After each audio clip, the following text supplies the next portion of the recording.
प्रेम से बोलो स्वामी जी महाराज की जय, भैया जी महाराज की जय।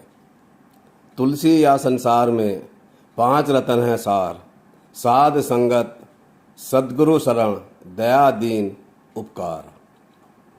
सद्गुरु की प्यारी साध संगत जी, तुलसी साहिब ने इन पंक्तियों में जिन रत्नों की बात की है, हीरे जवाहरातों की बात की है, वो हमारे दैनिक जीवन की ही मिसाल है। क्योंकि हमारे दैनिक जीवन के जो कीमती हीरे जवाहरात हैं, हम उसी को सबसे कीमती मानते हैं। परंतु संत सद्गुरु जो होता है वह असली जौहरी होता है। दुनिया के जौहरी हमें भौतिक रत्नों की बाबत ही बता सकते हैं, मगर जो संत सद्गुरु हैं वो हमें अलौकिक जवाहरातों की खबर देते हैं। वो हमें समझाते हैं कि हम गहने आभूषण पहनकर अपने प्रेमी को रिझा सकें। हमें भी जो हमारा सच्चा प्रेमी है, हमारी आत्मा का मालिक है, उसके लिए हमें सजना संवरना है, अपने आभूषण धारण करने हैं। तो वो कौन से आभूषण हैं जो हमें अपने सद्गुरु, अपने प्रभु परमात्मा को रिझा सकें? तो पहली बात बताई साध संगत। अब साध संगत में भी दो शब्द हैं, एक है साध और दूसरा है संगत।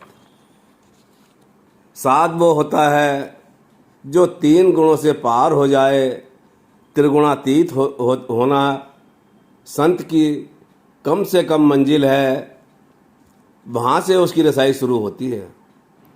त्रिगुणातीत होकर जिसका परमार्थ का रास्ता शुरू होता है और अंत में प्रभु का रूप हो जाता है। अर्थात साध का कहा हुआ प्रभु का कहा हुआ होता है। और जो दूसरा शब्द है वह है संगत। और संग का मतलब होता है कि किसी के साथ रहना, किसी की सोहबत करना, किसी में खो जाना। ये जो रूहानियत का रास्ता है वो अपने आप को खोने का रास्ता है। हम कहते हैं कि हम सत्संगी हैं, हम 25 वर्ष पुराने सत्संगी हैं, हम 30 वर्ष पुराने सत्संगी हैं। क्या हम वास्तव में सत्संगी हैं? सत्संगी तो हम उस नाते से ही हैं जो हमारा नाता अपने गुरु से है। क्या सच्चे माने में हमने 25 वर्ष सत्संग किया है? क्या हम अपने गुरु में खो गए हैं? हमारी हस्ती गुरु में खो गई है? क्या हम गुरु में लीन रहे हैं? क्या हम अपने गुरु का रूप बन गए हैं? हमारी कथनी और करनी में ये बड़ा भारी अंतर है। यहाँ हम उस संग की बात कर रहे हैं जिसे गुरु की संगति कहते हैं, जिसे हम सत्संग कहते हैं। और सत्संग ऐसा स्थान होता है जहाँ एक ही मालिक की चर्चा और गुणगान गाया जाता है। एक ही दिल की आवाज़ होती है, एक ही तमन्ना होती है, एक ही आरजू होती है, एक ही प्रीतम प्यारे की बात होती है, किसी दूसरे की चर्चा नहीं। अगर हम असल में सत्संगी बन जाएं तो असल में सत्संग का लाभ ले सकते हैं। तो हम एक दूसरे को प्रेम करेंगे। जो गुरु का प्रेम है वो हमें ऐसी हालात में ले जाएगा कि गुरु का नूर ही हर इंसान में नजर आएगा। हर जर्रे जर्रे में हम उसको देखने वाले बनेंगे। हम तो प्रभु प्यारे के प्रेम को समझते ही नहीं, दुनियावी प्रेम को ही समझते हैं। और दुनियावी प्रेम क्या है कि हम किसी को प्यार करते हैं तो चाहते हैं कि वो किसी से और से प्यार ना करे। हम में ईर्ष्या द्वेष उत्पन्न हो जाता है। हम यहाँ सत्संग में आकर भी इस ईर्ष्या को छोड़ नहीं पाते, क्योंकि हम तो अपने स्तर से बात करते हैं।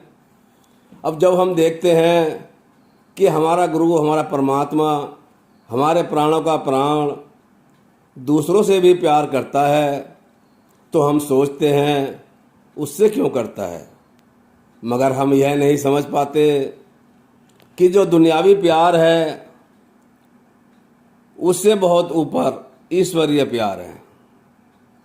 सदगुरु का प्यार ऐसा होता है कि जितना वो बांटता है वो उतना ही बढ़ता जाता है।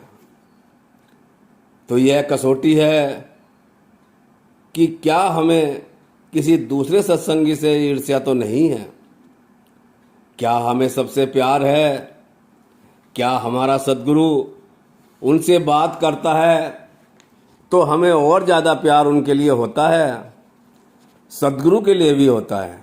अगर इन सब के लिए प्यार है तो हम सत्संगी हैं। अगर हम में अभी ईर्ष्या, बैर है और घमंड है तो हम सत्संगी नहीं। तो आज 5 रत्न जो सार बताया गया है उसमें से हमने पहले रत्न साध संगत पर आज चर्चा की। आगे आने वाले समय में दूसरे सार सद्गुरु शरण पर चर्चा होगी।